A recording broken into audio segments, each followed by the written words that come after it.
প্রিয় ছাত্রছাত্রী, তোমাদেরকে আমি আজকে একটি সৃজনশীল প্রশ্ন, গ্রামের ব্যাকরণ সূত্র সংক্রান্ত আরেকটি সৃজনশীল প্রশ্ন পড়াবো বলেছিলাম। সেই সৃজনশীল প্রশ্নটি একটু খেয়াল করো। এক্ষেত্রে দেখো, দুটি পাত্র এ এবং বি, এই পাত্রে গ্যাসের পরিমাণ নেওয়া হলো, বি পাত্রে গ্যাসের পরিমাণ নেওয়া হলো। এই পাত্রে আয়তন 0.3 লিটার, আর এখানে গ্যাসের চাপ হলো 707 মিলিমিটার। এখানে গ্যাসের আয়তন 0.4 লিটার, গ্যাসের চাপ 770 মিলিমিটার মার্কার। ও তো এই পুরো প্রক্রিয়াটি 25 ডিগ্রি সেন্টিগ্রেড তাপমাত্রায় সংঘটিত হবে, অর্থাৎ তাপমাত্রা দেয়া আছে। তাহলে এক্ষেত্রে আমরা দুটি কাজ করতে হবে। আমরা জ্ঞানের জন্য জ্ঞান অনুধাবন প্রশ্ন বাদ দিলেও গ্যাস মিশ্রণের মোট চাপ কত, গ্যাস মিশ্রণের মোট চাপ বের করতে হলে এই স্টপ কল খুলে দিলে গ্যাস দুটি একত্রে মিশ্রিত হবে, মিশ্রিত হওয়ার পর মিশ্রণের মোট চাপ কত নির্ণয় করব। আর ঘ প্রশ্ন করলো উচ্চতর দক্ষতায় 25 ডিগ্রি সেন্টিগ্রেড তাপমাত্রায় গ্যাস দুটির ব্যাপন হারের তুলনা করো। গ্যাস দুটির ব্যাপন হারের তুলনা, তো এখানে আমরা ব্যাপন হারের তুলনা করব। তো পর্যায়ক্রমে আমরা প্রশ্নের উত্তরগুলো যাই, উত্তরগুলো দিতে থাকি। প্রথম কয়ের উত্তর। প্রিয় ছাত্রছাত্রী, একটা বিষয় আমি বলে রাখি, আমরা চার্লসের সূত্র সংক্রান্ত কিছু বিষয় পড়াইনি, এটা আরেকটা সময় আমি পড়িয়ে দেব।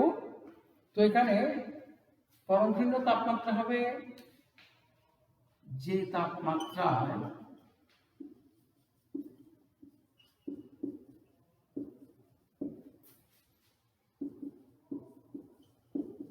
গ্যাসের আয়তন পরমভাবে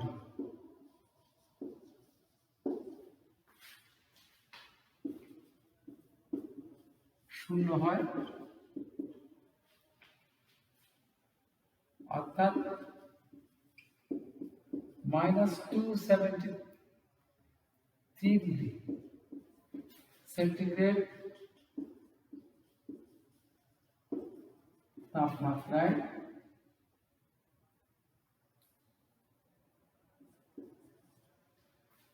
যে তাপমাত্রা গ্যাসের আয়তন পরমভাবে শূন্য, অর্থাৎ -273 ডিগ্রি সেন্টিগ্রেড তাপমাত্রাকে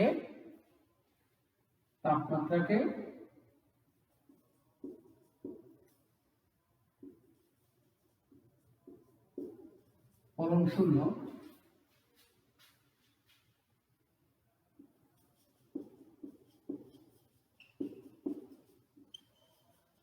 তাপমাত্রা বলা হয়। যে তাপমাত্রায় গ্যাসের আয়তন পরমভাবে শূন্য হয় সে তাপমাত্রাকে পরম শূন্য তাপমাত্রা বলা হয়, বলা যায়। অথবা -273 ডিগ্রি সেন্টিগ্রেড তাপমাত্রায় গ্যাসের আয়তন পরমভাবে শূন্য হয় বিধায় এই -273 ডিগ্রি সেন্টিগ্রেড তাপমাত্রাকে পরম শূন্য তাপমাত্রা বলা হয়, এটাও লেখা যাবে।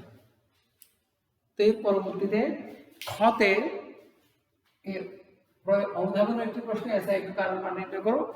তো প্রিয় ছাত্রছাত্রী, আমরা এই অধ্যায়টি পড়া শুরু করার সময় তোমার দ্বিতীয় ক্লাসে এসআই একক আর এর মান নির্ণয় করে দেখিয়েছিলাম। তো তোমরা ওখান থেকে আর এর মানটি নির্ণয় করে দেখবে, আর এর মানটি লিখবে। এটা একটা সহজ বিষয়, আর এর মান ওখান থেকে নির্ণয় করতে পারবে। আর তারপরে আমি একটু মুখে বলি, পিভি করতে নাট্য সমীকরণ লিখবে, লিখে 1 মোল যে কোনো গ্যাসের আয়তন এসটিপিতে 22.4 লিটার, ওখানে আয়তনকে সেন্টিমিটার, আয়তনকে মিটার কিউব এককে, আর চাপকে নিউটন পার মিটার স্কয়ার একক হিসেব করে মানগুলো বসাই দিলে এখান থেকে এসআই একক আর মান পাবো। আর এসআই একক আর মান হয় 8.314 জুল পার কেলভিন পার মোল। এই মানটি পাবো হিসেব করলে। তো আমি এটা পূর্বেই পড়িয়েছি, এখন আর নতুন করে করাচ্ছি না, তোমরা শুধু মানটা নির্ণয় করবে। তো আমরা এখন অনুধাবনমূলক প্রশ্নে গ্যাস মিশ্রণের মোট চাপ কত, আমরা গ্যাস মিশ্রণের মোট চাপ নির্ণয় করব।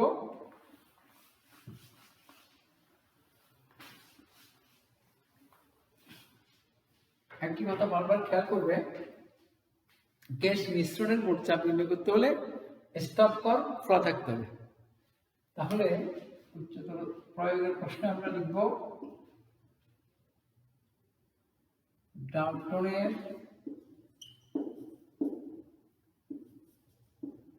আংশিক চাপ।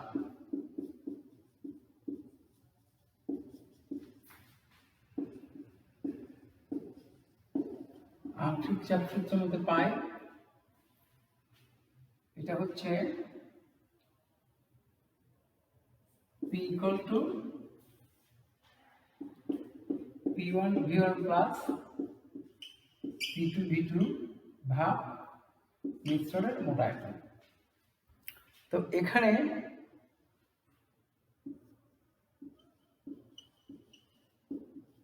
আমরা দেখি প্রথম পাত্রের চাপ P1 সমান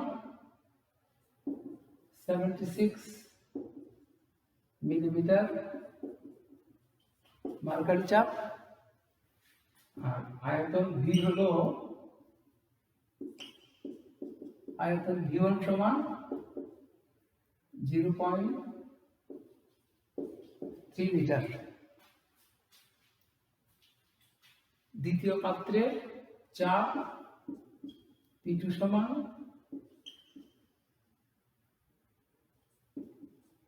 770 মিলিমিটার মার্কারি চাপ, আর আয়তন V2 সমান 0.4 লিটার। প্রিয় ছাত্রছাত্রী, এই অঙ্কে একটু খেয়াল করতে হবে, যেহেতু এখানে মোট আয়তন বলা নেই, আমি একটু অঙ্ক করিয়েছিলাম, সেক্ষেত্রে প্রথমেই মোট আয়তনটা দেওয়া ছিল, এখন কিন্তু মোট আয়তনের কথা উল্লেখ নেই। সেই ক্ষেত্রে আমরা এখানে মোট আয়তন পাবো এই V সমান প্রথম পাত্রের আয়তন এবং দ্বিতীয় পাত্রের আয়তন যোগ করলে, তাহলে প্রথম পাত্রের আয়তন হচ্ছে 0.3 প্লাস প্রথম পাত্রের আয়তন 0.4 সমান 0.7 লিটার। আরেকটি কথা বলি, আমরা এখানে তোমরা দেখবে PV ইকুয়াল টু NRT সমীকরণ যখন বসাবো তখন আয়তনকে লিটারে লিখবো, চাপকে অ্যাটমসফিয়ারে লিখবো। এখানে আমরা এই চাপ অ্যাটমসফিয়ারে না নিয়ে মিলিমিটারে রেখে দিলাম কেন? কারণ এক্ষেত্রে যদি আমি চাপকে মিলিমিটারে রেখে দিই, দুইটা চাপকে মিলিমিটারে রেখে দিই, এই মোট চাপের যে মানটি হবে সেটাও মিলিমিটারের মার্কারি চাপে হবে। তাই এখানে আমি চাপকে অ্যাটমসফিয়ারে নেওয়ার কোনো প্রয়োজন নেই, বা অ্যাটমসফিয়ারে নিয়ে করলে কোনো দোষ হবে না। আর সবচেয়ে বড় কথা হচ্ছে এই সমীকরণটিতে কোনো আর রাশি নেই, মানে মোলার ধ্রুবক আর রাশিটি নেই। যদি আর রাশি থাকতো তাহলে আমরা এক্ষেত্রে চাপকে অবশ্যই অ্যাটমসফিয়ার নিয়ে অঙ্ক করতে হতো। তা আমরা এবার মানগুলো বসাই।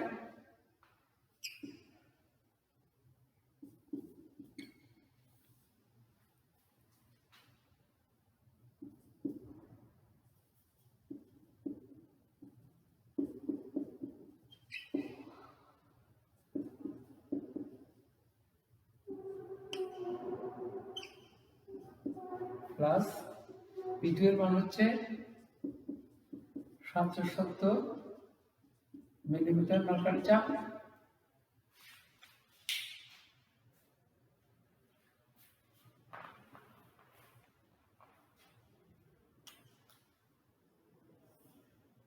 আয়তন হলো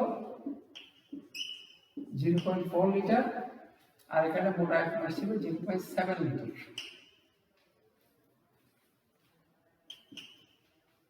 এই অঙ্কের ক্যালকুলেশন করলে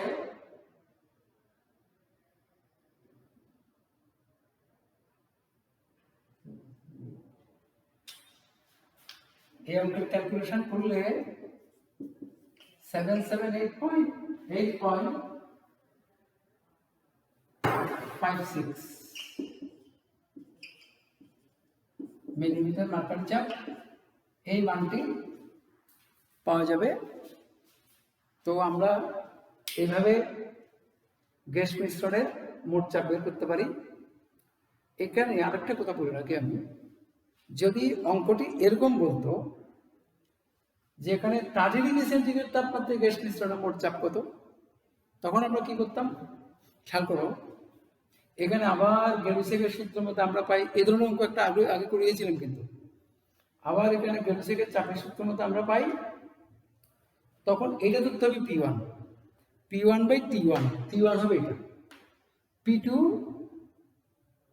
P2 কত বের করবো, আর T2 হবে 30-এর সাথে 273 যোগ করে যা হয় তা হিসাব করে P1/T1 P2/T2 দিয়ে যদি বলতো 30 ডিগ্রি সেন্টিগ্রেড তাপমাত্রা গ্যাসের চাপ নির্ণয় করো, তখন ওই চাপটাই হবে 30 ডিগ্রি সেন্টিগ্রেড তাপমাত্রা গ্যাসের চাপ।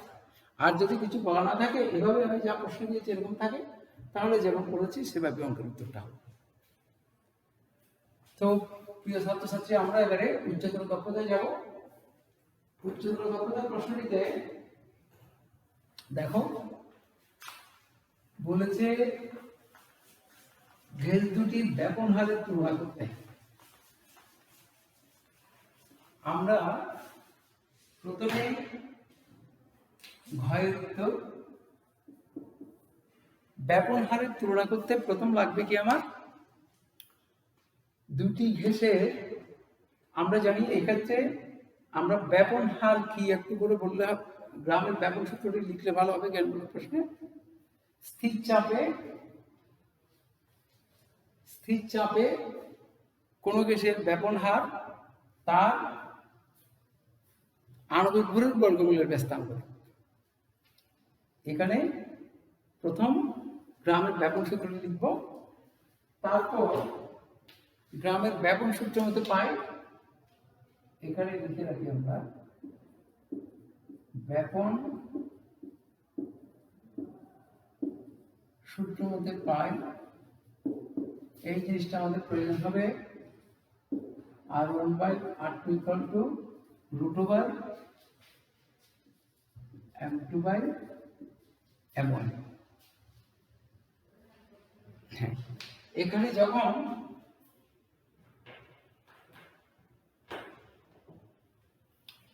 এবার তাহলে আমরা মূলত এ এবং বি গ্যাসের ব্যাপন হারের তুলনা করব, মানে R1/R2 এর মান নির্ণয় করব। তাহলে R1/R2 এর মান নির্ণয় করতে হলে আমার প্রয়োজন হবে কি এখন M1 এবং M2 নির্ণয় করা।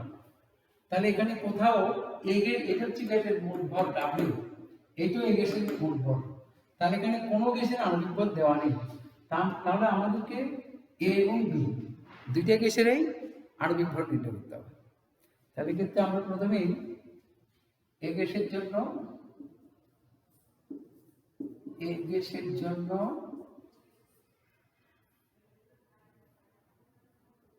আদর্শ গ্যাস সমীকরণ মধ্যে পাই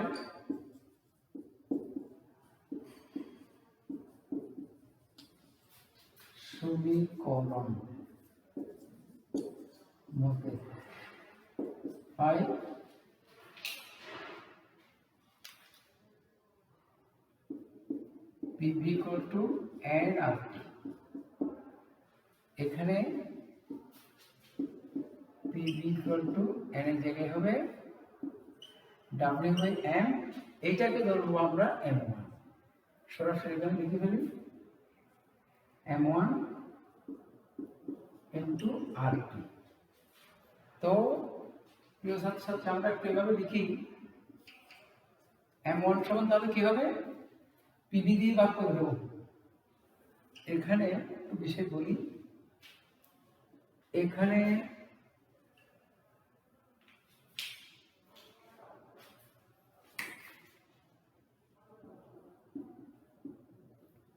W সমান 0.54 গ্রাম,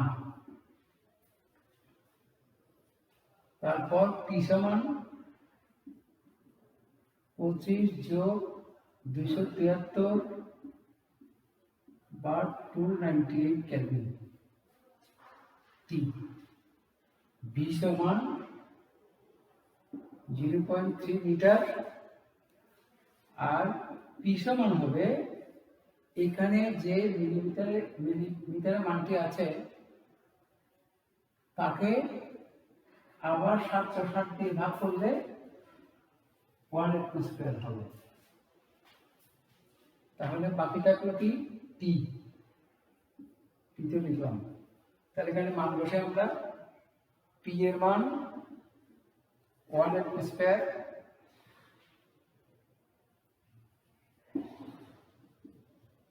V এর মান 0.3 লিটার, W এর মান হচ্ছে 0.54 গ্রাম, T এর মান 298 কেলভিন। তাহলে বাকি থাকবে কি R এর মান। R এর মান হচ্ছে 0.082 litre atmosphere per kelvin per mole. তাহলে M1 = what? এখানে আর এর মান বসবে 0.082 litre atmosphere per kelvin per mole. এবার এখানে ক্যালকুলেশন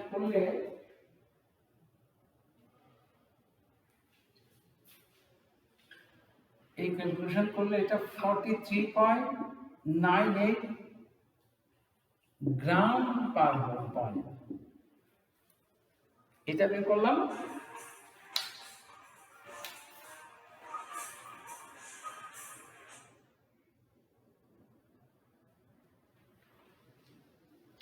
প্রিয় ছাত্রছাত্রী, আমি আবার ক্লাসে আসলাম। এখানে এইভাবে আবার দ্বিতীয় গ্যাসটির, এই বি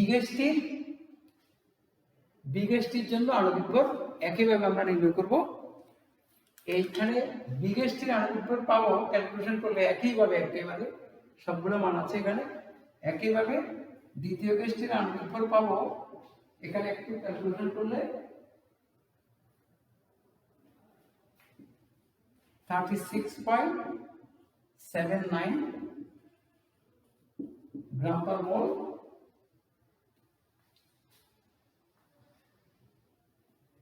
হ্যাঁ, এই ক্যালকুলেশন করলে প্রথম আমরা এই গ্যাসের যেভাবে আণবিক ভর নির্ণয় করলাম, অনুরূপভাবে এখানে দেখো এটা W এর মান, এটা B এর মান, P এর মানকে 770 কে 760 দিয়ে ভাগ করতে হবে। ভাগ করলে অ্যাটমসফিয়ার যাবে। আর এর মান যেমন আছে তেমন এই সবগুলো মান বসিয়ে দিলে এই সূত্রের মধ্যে M2 এর মান পাবো। তাহলে আমরা এখন তুলনা করতে হবে R এবং R2 এর মধ্যে।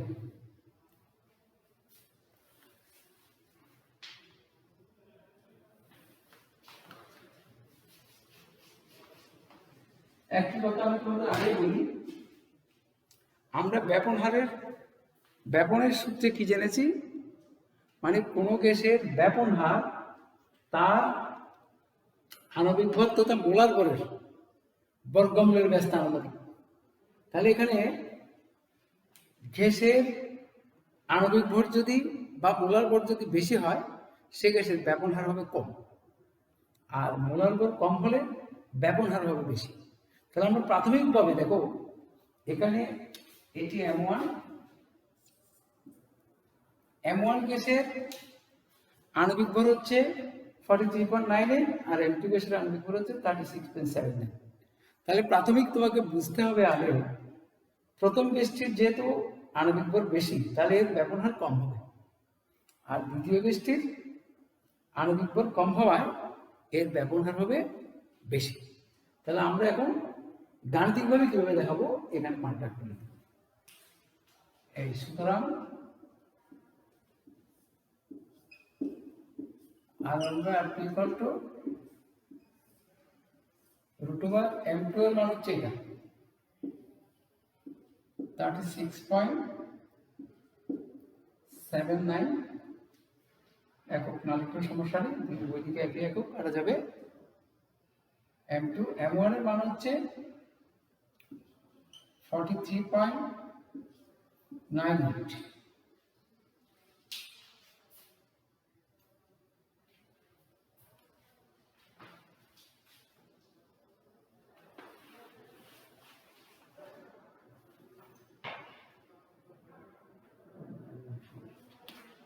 এই মানটি এখানে পাওয়া যাবে 0.9145।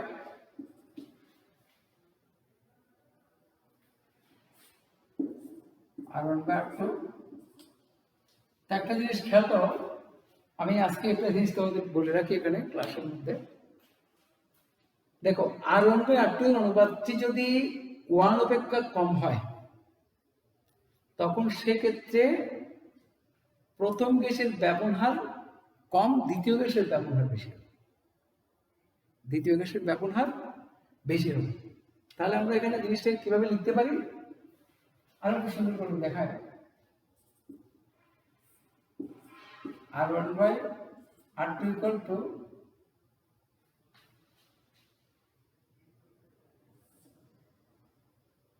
এভাবে লিখতে পারি না, 0.9145 ভাগ 1 বা R1:R2 সমান 0.9145:1। দেখো তোমরা কি বুঝলে? R2 গ্যাসের ব্যবহার যদি 1 হয় তাহলে R1 এর ব্যবহার 0.9145, তাহলে প্রথম গ্যাসের ব্যবহার দ্বিতীয় গ্যাস অপেক্ষা কম। এইটাই হলো আসল কথা। আসলে আমরা গাণিতিকভাবে এটা লিখবো, কিন্তু লেখার পূর্বে এই জায়গায় এসে অনেক স্টুডেন্ট এখানে একটু ভুল করে ফেলে। এই ভুলটা না হওয়ার জন্য তুমি এভাবে লিখে একেবারে ক্লিয়ার করে বলবো। তাহলে আমরা লিখবো কি সর্বশেষ, মানে R1 গ্যাস, এই গ্যাসের ব্যবহার বি গ্যাস অপেক্ষা, বি গ্যাস অপেক্ষা কম, অথবা বি গ্যাস এ গ্যাসের পূর্বে ব্যাপিত হবে। তবে তোমাকে এই কথাগুলো বলার পূর্বেই এই ক্যালকুলেশন করে এনে তারপর বলবে, যাই বলবে। তো প্রিয় ছাত্রছাত্রী, তোমাদেরকে আমি আজকে এখানে শেষ করলাম। আগামীকাল এই সূত্র সংক্রান্ত অথবা এর পরে এই চ্যাপ্টারটিতে আরো অনেক গুরুত্বপূর্ণ জিনিস আছে, তা নিয়ে পড়াবো। তো এই পর্যন্ত আজকেই তোমরা সকলে ভালো থাকো, এই আশাবাদ ব্যক্ত করছি। আজকে এখানে শেষ করলাম। সবাইকে ধন্যবাদ।